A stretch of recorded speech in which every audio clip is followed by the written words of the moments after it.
एहतसाब अदालत ने साबिक वज़ीर इत्तलात फवाद चौधरी की चौथी मरतबा जिस्मानी रिमांड पर नेब के हवाले कर दिया। इस्लामाबाद के एहतसाब अदालत ने ड्यूटी जज शाहरुख अर्जुमंद ने जहलम में तमीराती मनसूबों में खुर्द बुर्द के केस की समाअत की।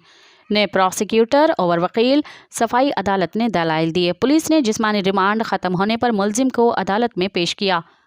अदालत ने इस्तफसार किया कि फवाद चौधरी का अब तक कितने दिन का जिस्मानी रिमांड हो चुका है। ने प्रोसिक्यूटर ने बताया कि अब तक 20 रोज़ का जिस्मानी रिमांड हो चुका है। वकील सफाई ने ड्यूटी जज की जानिब से समाअत करने पर एतराज़ उठाते हुए कहा कि एहतसाब अदालत के जज मोहम्मद बशीर ड्यूटी पर हैं और अडियाला जेल में मौजूद हैं। इस्तदा है जज मोहम्मद बशीर के आने तक समाअत में वक्फा किया जाए। नए प्रोसिक्यूटर ने मज़ीद 10 रोज़ा जिस्मानी रिमांड की इस्तदा की, जिसके वकील सफाई ने मुखालफत की। ताहम अदालत ने साबिक वज़ीर का मज़ीद 3 रोज़ का जिस्मानी रिमांड मंजूर करते हुए उन्हें नेब की तहवील में दे दिया।